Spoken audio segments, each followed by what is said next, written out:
जो नाम उन्होंने अपनी एप्लीकेशन में दिए हैं वो कत्ल के लिए ज़िम्मेदार नहीं है और ये कोशिश लगातार की जा रही है। देखिए, अब ये तो इन्वेस्टिगेशन के बाद पता चलेगा और तहकीकात हर लेवल के ऊपर होनी चाहिए। जिन इदारों के लोग हैं वो अपने तौर पे तहकीकात कर सकते हैं। अदालत ने एक जीआईटी बनाई है, वो भी तहकीकात कर रही है, उसमें भी हक़ाइक़ सामने आएंगे। लेकिन मेरे पास जो इन्फॉर्मेशन है उसके मुताबिक अभी तक अरशद भाई की फैमिली मुतमईन नहीं हो रही और जो मुद्दई हैं उनके ख़ानदान को या जो लवाहिकीन हैं उनके ख़ानदान को मुतमईन करना बहुत ज़रूरी है।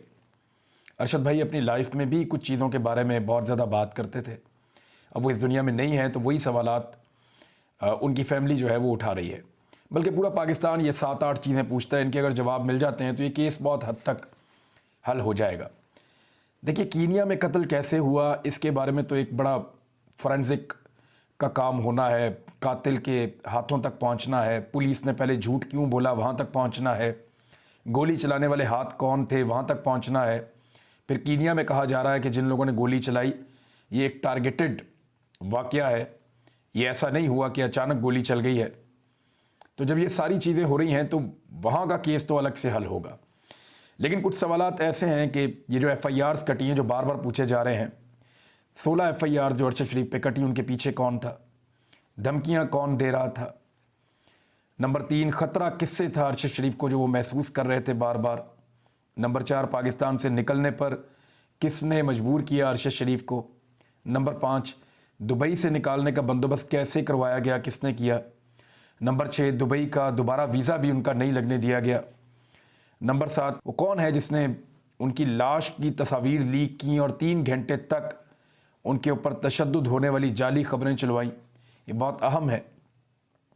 इसी तरह एक सवाल ये है कि अब भी उनकी किरदार कशी की जो कोशिश की जा रही है इसके पीछे कौन है। और अच्छी बात यह है कि आर्मी चीफ से जब मुलाकात हुई है अरशद शरीफ शहीद की वालदा की, उसके बाद कम से कम ये किरदार कशी वाला ड्रामा कुछ हद तक रुका है, वरना पहले इसके ऊपर बहुत तेज़ी से काम हो रहा था। और मैंने ये भी महसूस किया है कि वो जो अकाउंट अरशद शरीफ शहीद का था फेसबुक का, जिस पे उन्होंने सिर्फ 3 लोगों को फॉलो कर रखा था, और वो जो 3 लोग थे हमने आपको पहले भी बताया था, उसमें एक ARY है, एक BBC उर्दू है और एक और न्यूज़ से रिलेटेड जो है वो पेज है। उन्होंने 3 पेजेस को फॉलो कर रखा था, लेकिन उसके बाद बहुत सारे मुतनाज़ किस्म के ख़वातीन के पेजेस को फॉलो किया गया ताकि बाद में ये साबित किया जाए कि अरशद साहब की पर्सनैलिटी ऐसी थी शहीद की कि वो इस तरह के पेजेस को फॉलो करते थे। लेकिन जिसने भी ये किया, जब इस ड्रामा को उस रात को हमने बेनकाब किया, मुझे एक नौजवान ने बताई सारी बात, वो बहुत अरसे से अरशद भाई को फॉलो कर रहा था। तो अभी थोड़ी देर पहले जब मैंने दोबारा उसको चेक किया और मुझे बताया गया कि वो अब वही 3 अकाउंट वापस फॉलो हो रहे हैं जिनको अरशद शरीफ शहीद अपनी लाइफ में फॉलो करते थे, और जिन अकाउंट्स को बाद में उनकी किरदार कुशी के लिए फॉलो किया गया था वो अकाउंट वापस अनफॉलो कर दिए गए हैं। यानी अब उन अकाउंट्स को अरशद भाई का अकाउंट फॉलो नहीं कर रहा। अब ये जिसके पास भी है, यानी मुझे किसी ने बताया कि जो सिम है अरशद शरीफ शहीद की वो मुबैना तौर पे FIA वालों के पास है। तो हो सकता है कि ये अकाउंट उनके कंट्रोल में हो, या हो सकता है ये फेसबुक का अकाउंट किसी ऐसे शख्स के या किसी ऐसे ग्रुप के कंट्रोल में हो जो अरशद शरीफ शहीद की किरदार कुशी करने का ड्रामा करना चाह रहा हो। लेकिन जब हमने ये खबर निकाली तो उसके बाद इसको डिलीट किया गया। लेकिन आर्मी चीफ की इस मुलाकात के बाद उनकी वालदा से कम ये एक बात हुई है कि किरदार कुशी रुकी है। अब होना ये चाहिए कि इसकी नीट एंड क्लीन इंक्वायरी होनी चाहिए। आर्मी चीफ इस बात पे गौर करें कि उन्होंने सिर्फ वादा किया अरशद शरीफ शहीद की वालदा से जो रिपोर्ट हुआ है, और ये जो कुछ भी रिपोर्ट हुआ है ये एक्चुअली सोर्सेज, इदारे के सोर्सेज हैं जहाँ से रिपोर्ट हुआ है। और जो फैमिली के लोगों से मैंने बात की थी, या जो उनके करीबी लोग हैं उनसे मैंने बात की थी, तो उन्होंने कोई बहुत ज़्यादा उम्मीद का इजहार नहीं किया था। उन्हें लगता है कि कन्विंस करने की कोशिश की जा रही है कि जिन लोगों के नाम माजी ने अपनी दरख्वास्त में लिखे हुए हैं वो कत्ल के लिए ज़िम्मेदार नहीं है। अब ये तहकीकात इसके ऊपर होनी चाहिए। आर्मी चीफ को ये देखना चाहिए कि लोग कितने खुश हुए इस बात से कि वो चलकर अरशद शरीफ शहीद की वालदा का अयादत के लिए पहुँचे, और लोग कितने खुश होंगे इस बात से कि अगर इंसाफ हो जाए। तो लोगों को खुश करना ही जो जितने भी हमारे सर्वेंट्स हैं पाकिस्तान के, चाहे वो आर्म फोर्सेस हैं, चाहे वो सिविलियंस हैं, चाहे वो हुक्मरान हैं, उनकी ज़िम्मेदारी है कि वो पाकिस्तान के लोगों को खुश रखें। तो अगर लोग इस बात से खुश हो रहे हैं तो फिर इंसाफ जल्द अज जल्द होना चाहिए। नवाज शरीफ साहब से एक वादा किया गया था और ये दावा जो है वो पाकिस्तान तहरीक इंसाफ के बड़े आला सोर्सेज ने किया है, टॉप सोर्सेज ने पाकिस्तान तहरीक इंसाफ के ये दावा किया है। और ये मैं आपको पर्सनल इन्फॉर्मेशन दे रहा हूँ कि नवाज शरीफ से ये वादा किया गया था कि इमरान खान को नाअहल करवा दिया जाएगा और नवाज शरीफ को रिलीफ दिलवाया जाएगा। इस मामले पर अब अमल दरामद की तरफ आगे बढ़ना है। इमरान खान साहब ने अपने करीबी लोगों से मुलाकात की है, वकला से। केसेस में तो दम नहीं है, लेकिन डिपेंड करता है पाकिस्तान की एस्टेब्लिशमेंट पर कि वो माजी में नवाज शरीफ साहब के साथ किया गया वादा पूरा करती है या नहीं करती। एस्टेब्लिशमेंट में एक बहुत बड़ी तब्दीली आई है। देखना यह है कि इस तब्दीली के बाद उस वादे पर अमल दरामद किया जाता है या नहीं किया जाता। जो वादा नवाज शरीफ से किया गया था कि इमरान खान को हर हाल में नाअहल करवाया जाएगा और नवाज शरीफ को रिलीफ दिया जाएगा। अब एस्टेब्लिशमेंट में एक बड़ी तब्दीली के बाद ये सबसे बड़ा सवाल है कि नवाज शरीफ साहब किए गए जो वादे हैं वो पूरे होंगे या नहीं होंगे। फिलहाल चौधरी बरादरान जो हैं उनमें मुनस अलाई और परवेज़ अलाई, ये इमरान खान साहब की तरफ इनका झुकाव अब बढ़ता हुआ दिखाई दे रहा है। अब झुकाव क्यों बढ़ रहा है? क्योंकि दूसरी तरफ कुछ अब इसमें नहीं रखा और पॉलिटिकल फ़ायदा भी इसी में है कि इमरान खान साहब के साथ खड़े रहें। अगर इस वक्त पीडीएम की जमातों के साथ जाकर जुड़ेंगे तो उनका सारा बोझ भी अपने कंधों पर लेना पड़ेगा, महंगाई का, बेरोज़गारी का, हालात की ख़राबी का।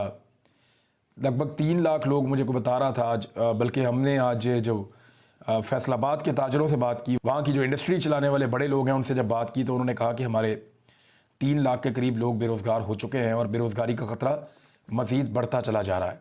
ये सिर्फ फैसलाबाद है। उसके अलावा गुजरांवाला के लोगों ने अलग बताया, कराची के ताजर अलग रो रहे हैं। तो लगातार बेरोज़गारी हो रही है, पाकिस्तान की इंडस्ट्री के अंदर लोग बेरोज़गार हो रहे हैं। अब ये सारा बोझ भी चौधरी बरादरान को अपने ऊपर उठाना पड़ेगा। लेकिन एक चीज़ याद रखिएगा कि एस्टेब्लिशमेंट वाला पहलू मुनस अलाई और उनके वालिद का हमेशा हसास था और आइंदा भी हसास रहेगा, जिस पर उनकी हमेशा नज़र रही है। और वो देखेंगे कि कोई भी फ़ैसला करने से पहले एस्टेब्लिशमेंट को नाराज़ ना करें। बहरहाल इमरान खान साहब का कहना है कि हर हाल में कुछ भी हो जाए वो दिसंबर में असम्बलियाँ तहलील कर देंगे, कुछ भी हो जाए वो दिसंबर में असम्बलियाँ तहलील करेंगे। और इसके अलावा उनके कुछ और स्टेटमेंट हैं। एक तो इमरान खान साहब ने कहा कि अगर नवाज शरीफ साहब वापस आए, और ये बात वो पहले भी कह चुके हैं, तो पंजाब में हुकूमत उनको गिरफ्तार करेगी। लेकिन ऐसा होगा नहीं है, प्रोटेक्टिव बेल मिल जाती है। नवाज शरीफ साहब पहले ही एक ज़मानत करवा के पाकिस्तान से बाहर गए, गो के जो वादा करके गए उसके मुताबिक नहीं आए। वो गए थे 1 महीने के लिए या मैक्सिमम 2 महीनों के लिए, लेकिन मियाँ नवाज शरीफ साहब 3 साल से ज़्यादा हो गए हैं पाकिस्तान से बाहर हैं। पाकिस्तान वापस आने का उन्होंने नाम नहीं लिया और वो इश्तिहारी भी हैं और मफरूर भी हैं।